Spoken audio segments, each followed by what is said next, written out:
12장 3절 말씀인데 한 절이니까 우리 같이 한 목소리로 같이 읽겠습니다. 오늘 제목은요, 믿음의 분량대로 지혜롭게 생각하라 라는 제목으로 말씀드리겠습니다. 자, 12장 3절입니다. 내게 주신 은혜로 말미암아 너희 각 사람에게 말하노니 마땅히 생각할 그 이상의 생각을 품지 말고 오직 하나님께서 각 사람에게 나누어 주신 믿음의 분량대로 지혜롭게 생각하라. 아멘.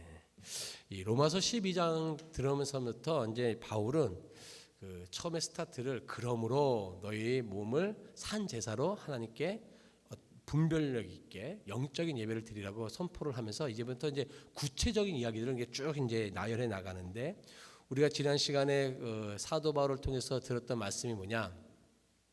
이제는 죽은 제사가 아니라 산 제사. 다시 말하면 산 제사는 살아있는 삶을 하나님 앞에 영적인 예배로 분별력 있게 생각하면서 이성을 가지고 하나님 앞에 예배를 드리라고 사도 바울이 선포를 했습니다. 그러니까 이제는 죽은 제사가 아니에요.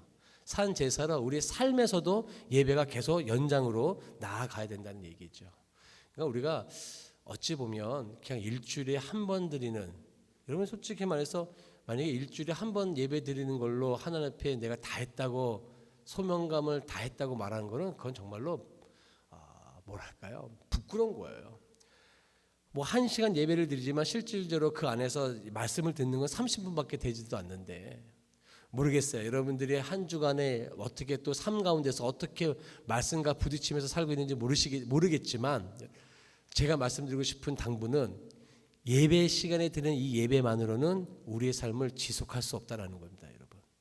왜 사도 바울의 영적인 예배, 삶에서 그런 이야기를 하겠어요?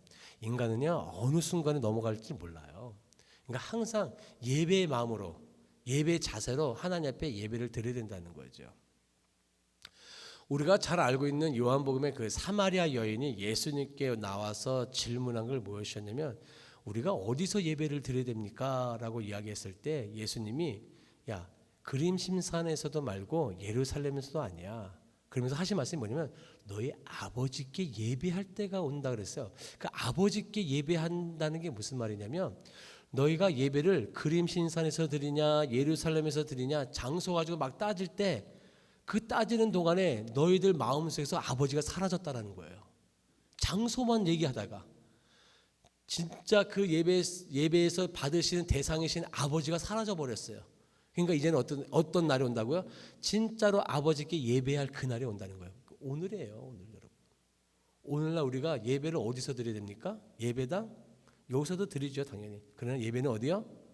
어느 곳에서든지 아버지가 계신 곳에서는 영적인 예배를 우리가 드릴 수 있다는 거죠.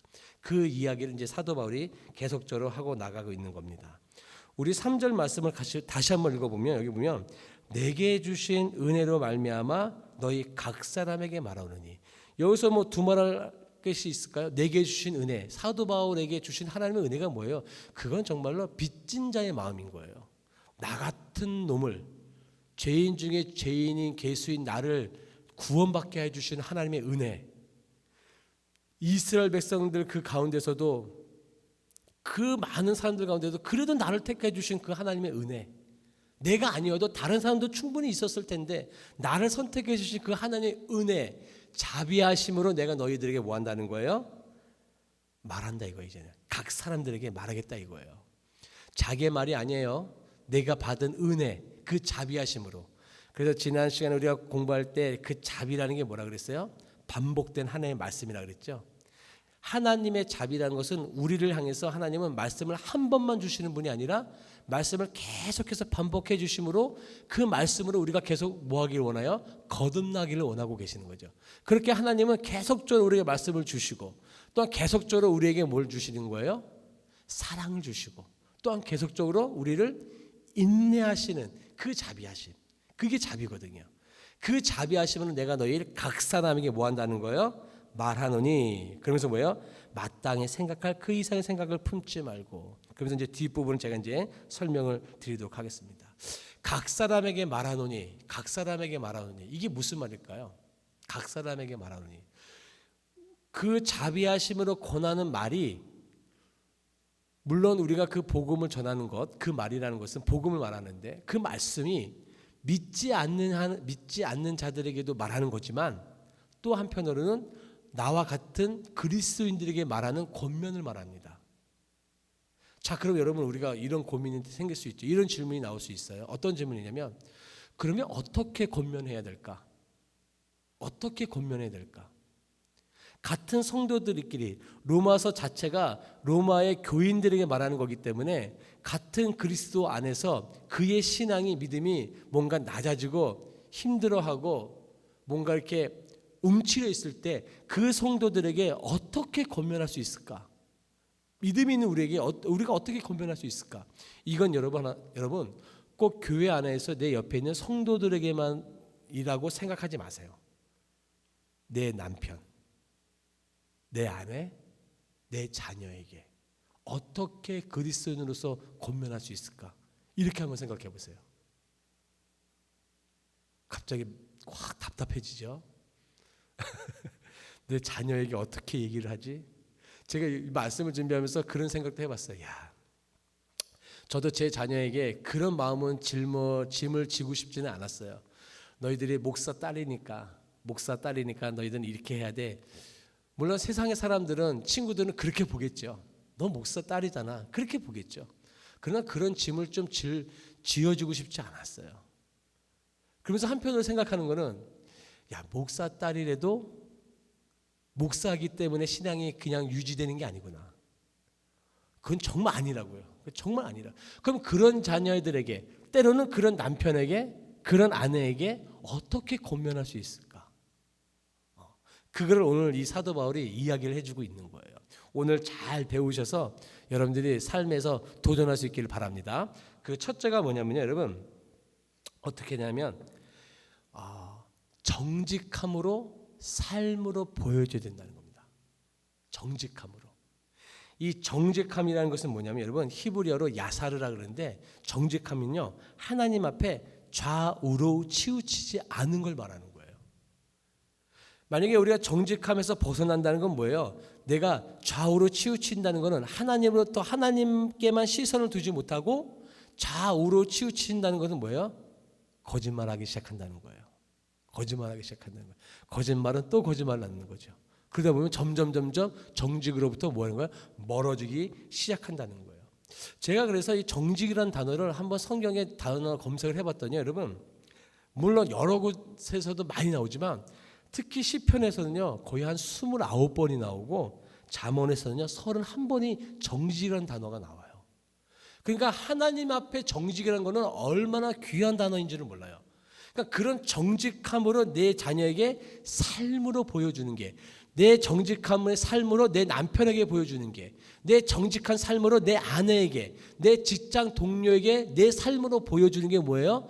그리스도인으로서 권면하는 거라는 거예요. 권면하는 거예요. 여러분 한번 생각해 보셔요. 여러분들의 삶이 얼마만큼 하나님 앞에 정직하면서 또 정말 그 사람이 내 삶을 봤을 때 내가 진짜 저 정도면 난 예수 한번 믿어보겠다 이렇게 말을 해줄 수 있는 정도의 삶을 살고 있는지, 아니면 저걸 저렇게 믿는다면 난 안 믿겠다 이렇게 나오면 안 되겠죠. 네. 그러니까 정직함으로 어떻게 하라는 거예요? 하나님 앞에 우리가 삶을 드리고 그 삶이 그 타인들에게 뭐가 되게 권면이 될 수 있게 하라는 거예요. 자, 그러면 여러분 어떻게 정직해야 될까? 어떻게 정직할 수 있을까? 오늘 성경을 통해서 잠깐만 한번 볼게요. 우리가 왜 정직해야 되는 것은요, 첫 번째는요 하나님이 정직하기 때문에 그래요. 하나님이. 자, 시편 25편 8절 말씀을 같이 한번 읽어봅시다. 시작. 여호와는 선하시고 정직하시니 그러므로 그의 도로 죄인들을 교훈하시리로다. 누가 정직하세요? 하나님이 정직하니까 우리 또한 뭐 해야 돼요? 우리는 빛의 자녀라면요. 빛의 자녀가, 하나님의 자녀가 뭐 해야 되는 거예요? 정직해야 되는 거는 너무도 당연하다는 거예요. 하나님의 좌우로 치우치지 아니하시고 나를 바라보고 계시니까 나 또한 어떻게 해야 돼요? 좌우로 치우치지 아니하고 정직함으로 뭐 해야 돼요? 하나님 앞에 삶으로 드려야 된다는 거예요. 그게 영적인 예배라는 거예요, 여러분. 그런 게 영적인 예배인 거예요. 여러분, 하나님이 저희가 요즘 새벽 기도에 지금 욥기를 보고 있는데 그 욥기 속에 흐르는 하나의 맥이 뭐냐면 처음에 이 하나님께서 욥에게 뭐라고 말씀하시냐면 이렇게 말씀하셨어요. 자, 우리 한번 같이 한번 볼까요? 욥기 1장 8절이에요. 시작. 여호와께서 사탄에게 이르시되 내가 내 종 욥을 주의하여 보았느냐. 그와 같이 온전하고 정직하여 하나님을 경외하며 악에서 떠난 자는 세상에 없느니라. 여러분, 하나님 앞에 온전하길 원합니다. 여러분, 하나님 앞에 정직하길 바랍니다. 온전하다는 건 뭐예요? 최선을 다한다는 거예요. 하나님 앞에 최선을 다한다는 거예요. 그래서 제가 그때 말씀드렸죠. 예수 믿는 사람들 중에 장사하시는 분들 음식 가지고 장난치면 안 돼요. 예수 믿는 사람들 분들 중에 혹시 물건을 만드시고 판매하시는 분들 중에 불량품을 만들면 안 돼요. 그건 온전한 게 아니에요. 하나님이 선하시고 온전하시고 기뻐하신 것이 하나님의 뜻이기 때문에 하나님의 빛의 자녀인 우리들은요, 온전하고 뭐 해야 돼요? 또한 여기서 말씀인 대로 정직해야 된다는 거예요. 하나님 입에서 그렇게 나오셨어요. 정직이라는 단어가 하나님 입에서 나왔다고요. 그래서 여러분, 우리는 자나깨나 하나님 앞에 정직한 삶을 살아야 돼요. 그 삶으로 누구에게? 남편, 아내, 자녀, 내 동료들에게 보여주셔야 된다는 거예요. 그게 뭐예요? 그게 권면이에요, 여러분. 그리스도인의 권면이 바로 그 첫 번째인 거예요. 또 한 가지, 여러분, 말 그대로 정말 이제는 말로 권면하는 거예요. 말로 복음을 전하는 거죠. 복음을 전하는 거예요. 그런데 이 말로 할 때 상당히 조심스러워요. 권면한다는 게. 자, 그러면 이 권면함에 있어서, 이 말에 있어서 가장 중요한 게 뭐냐? 그래서 사도 바울이 계속 반복한 게 뭐예요? 사도 바울이 내가 너에게 말하노니가 아니에요. 하나님의 자비하심으로 내가 너에게 권하노니, 하나님의 자비하심으로 내가 너에게 권면하노니, 이거예요. 우리도 마찬가지예요. 야, 너 신앙생활 그렇게 하면 안 되지. 야, 그거 하나님이 기뻐하시겠어? 그러면 안 된다는 거예요. 그 이전에 하나님의 자비하심의 사랑이 먼저 내게 있어야 된다는 거예요. 그 마음을 가지고 전해야 된다는 거예요. 그러면은 생각이 달라지고 말이 달라지고 행동이 달라진다는 거예요. 근데 그게 아니라 그냥 이 하나님의 자비함이 없이 그냥 내가 권면해버리면 뭐가 되냐면, 나는 잘났는데, 나는 이렇게 하고 있는데 너는 왜 그렇게 해? 이게 된다는 거예요. 이게 여러분, 누구한테 가장 그게 되는 줄 아세요? 자녀에게 그래요. 자녀에게 야, 이래라 저래라 그랬을 때 어떻게 되는 거예요? 야, 나 때는 안 그랬어. 신앙생활 나 때는 그렇게 안 했어. 너 왜 그렇게 해? 이게 된다고요. 근데 하나님의 자비하심, 하나님이 나를 향한 그 사랑을 내가 생각하면 그 자녀에 대한, 남편에 대한, 아내에 대한, 동료에 대한 권면이 달라져요. 그래서 아까 처음에 서두에 말씀드렸던 것처럼 그 자비하심이라는 게 뭐예요? 하나님이 나를 향한 자비하심이 뭐예요? 나를 향해서 계속 말씀해 주시는 하나님, 나를 향해서 계속 인내해 주시는 하나님, 나를 향해서 끝없이 끝까지 사랑해 주시는 하나님, 그 자비하심을 가지고 내 자녀에게, 남편에게, 아내에게, 동료들에게 그렇게 대하라 이거예요. 그럴 때 뭐가 되는 거예요? 성령의 역사가 일어나는 거예요. 성령의 역사는 그렇게 해서 일어나는 거지 내 입에서 나오는 말로 되는 게 아니라는 거죠. 내 삶을 통해서도 건변할 수 있지만 하나님의 자비하심으로 가지고 내가 말로써 성도들에게, 또한 자녀, 남편, 아내, 동료들에게도 내가 권면할 수 있다는 거예요. 여러분 보세요. 여러분들이 우리 너무도 잘 아는 말씀이에요. 같이 한번 읽어봅시다. 우리 요한복음 15장 12절 말씀인데 같이 한번 읽어보겠습니다. 시작. 내 계명은 곧 내가 너희를 사랑한 것 같이 너희도 서로 사랑하라. 그냥 하나님이요, 예수님이 우리에게 야, 너희도 서로 사랑해라 하나 말씀하지 않으셨어요. 뭐요? 내가 너를 사랑한 것 같이, 내가 너를 사랑한 것 같이. 하나님이, 예수님이 나를 어떻게 사랑하셨어요? 내 그 목숨을 내놓으시면서까지 나를 사랑하셨다라는 거예요. 그 사랑을 가지고 너희도 뭐해라? 서로 사랑하라. 여러분, 그런 마음을, 그런 믿음을 가지고 내 자녀를 대한다면 어떻게 하겠어요? 달라져요. 달라진다고요. 말 하나도, 생각 하나도 다 달라진다고요. 하나님은 그냥 툭 던져놓고 니네가 알아서 해 그러지 않으셨어요. 예수님은 30년, 33년 동안의 삶을 사시면서 그 본을 보여주셨다고요. 어떻게 하는지를 다 보여주셨다는 거예요. 주일날 예고편을 잠깐 말씀드리면 그 중에 하는 얘기가 뭐냐면 예수님이 여러분 가난한 삶을 사셨잖아요. 근데 여러분 그거를 자의적으로 스스로 그걸 선택했다는 걸 아십니까? 그 근거가 어디 있는 줄 아세요? 예수님의 12 제자 중에서 회계를 맡은 사람이 누구였어요? 가룟 유다였죠. 회계를 맡았다는 건 뭐예요? 돈이 그 무리에 생겼다는 거예요. 왜 생겼을까요? 안에 그 수많은 사람들의 병자를 고쳐주시고 수많은 분들 그 많은 사람들의 문제들을 해결해 주신 예수님이 그 고침을 받은 사람들이 얼마나 많았겠어요. 성경에도요 다 기록 못할 정도로 많다 그랬어요. 그럼 그 사람들이 그냥 돌아갔겠어요? 오늘날도 뭔가 병을 고치고 치유함 받고 문제가 해결되면 하나님 앞에 예물을 드리고 그러는데 감사함을 표하는데 그때 안 그렇게 해서 돈이 생긴 거예요. 그러다 보니까 어떻게 됐어요? 회개를 두게 된 거예요. 회개를. 누가? 가룟 유다가. 그러니까 예수님이요 전도하시면서 그 돈을 전도하시면서 쓰신 거라고요. 그런데 한 가지 중요한 거, 그거 외에는 쓰지 않으셨다는 거예요. 다시 말하면 자기에게 족함을 아시고 거기에 지족하고 자족하는 삶을 사셨다는 거죠. 그러니까 예수님은요 그 긴 시간 동안을 33년 동안 사시면서 그 본을 우리에게 보여주셨다는 거예요. 내가 너희를 사랑한 것 같이 너희도 뭐하라? 사랑하라. 그 사랑으로 뭐하라는 거예요? 너희도 권면하라 이거예요. 여러분 삭개오 어떠세요? 비리공무원이죠. 비리공무원. 예, 비리공무원이에요. 삭개오. 이스라엘 백성들을 제일 싫어하는 부리 중에 하나가 비리공무원이었어요. 근데 예수님은 그 삭개오를 만나셨어요. 야, 너 그렇게 생각하면 어떡하냐? 응? 너 그렇게 생각하면 안 돼. 예수님 그런 말 안 하셨어요. 이 삭개오와 같이 오손도손 방에 들어가서 식사를 나누셨어요. 식사를 나누셨어요. 자비하심으로 끝까지 인내하시면서 사랑하시면서 뭐 하셨어요? 말씀으로 삭개오를 뭐 하신 거예요? 대면해 주신 거예요. 우리가 잘 알고 있는 예수님이 십자가에 돌아가실 때도 로마 군인들이 그 옆에서 예수님을 창으로 못으로 찔러 죽였어요. 그럴 때 예수님이 뭐라 그러셨어요? 야, 너희들 그러지 마. 너희들이 하는 행동, 응? 너희 얼마나 큰 죄인 줄 알아? 하시면서 예수님 막 꾸짖고 그러지 않으셨어요. 예수님 뭐라 했어요? 저들의 죄를 용서하여 주시옵소서. 이게 자비하심이에요. 그 자비하심으로 말했을 때 그 현장에 있었던 로마 백부장이 뭐라 그랬어요? 저는 진실로 하나님의 아들이라고 회개했어요.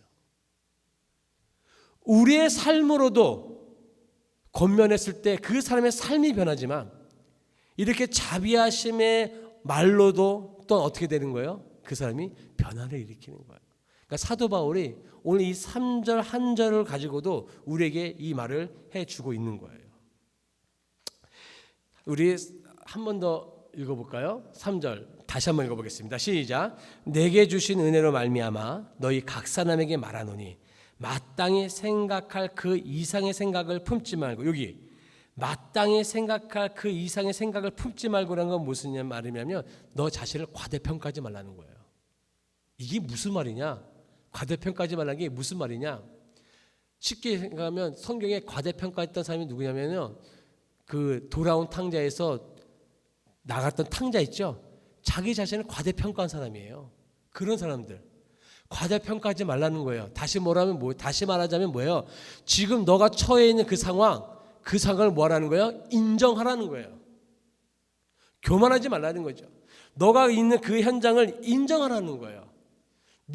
너에게 있는 그 믿음의 분량대로 너가 가지고 있는 그 삶을 인정하라. 인정하라는 건 뭐냐면요, 내 삶을 하나님께 맡기겠다라는 거예요.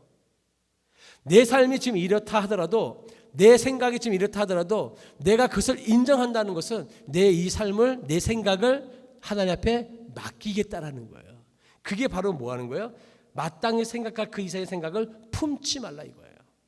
그리고 오직 하나님께서 각 사람에게 나누어 주신 믿음의 분량대로 지혜롭게 생각하라. 이 지혜롭게라는 거, 이 지혜라는 이 헬라어 안에는요 어떤 의미가 가지고 있냐면 냉철하게 판단하라는 거예요. 냉철하게. 자, 이게 가장 좋은 본을 보여준 사람이 누구냐? 요셉이에요. 요셉이 꿈을 꿨죠. 엄청난 꿈을 꿨습니다. 그렇죠? 해달별도 자기한테 절하고 곡식단도 나한테 전하고. 근데 그 이후에 이 욥의 삶이 어때요? 보디발 가정으로 팔려가서 노예로 살지요. 감옥에 가지요. 근데 여러분 그거 아십니까? 요셉이 그런 꿈을 꾸고 난 이후에요. 그 이후에 그가 감옥에 가고 보디발 가정에 가서 일할 때 그때는 꿈을 꾸지 않았어요. 꿈을 생각하지 않았다고요. 자기가 처음에 꾸었던 그 꿈을 생각해 본 적이 없어요. 다시 말하면 뭐예요? 자기 현실을 뭐 했다는 거예요? 인정했다는 거예요. 그래서 뭐 했어요? 자기가 지금 보디발 가정에 노예로 생활하고 있었을 때 내가 옛날에 그 꿈을 꿨었는데 왜 그 꿈은 이루어지고 있는, 왜 언제 이루어질 거야? 이거 언제야?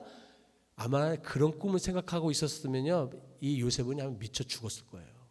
근데 요셉은 그 꿈을 생각하지 않고 지금 내가 이 보디발 가정에 있는 그 자체를 뭐 한 거예요? 믿음의 분량대로 인정한 거예요. 그래서 뭐 한 거예요? 최선을 그 자리에서 하는 거예요. 최선을. 감옥에 갔었을 때도 이건 더하죠.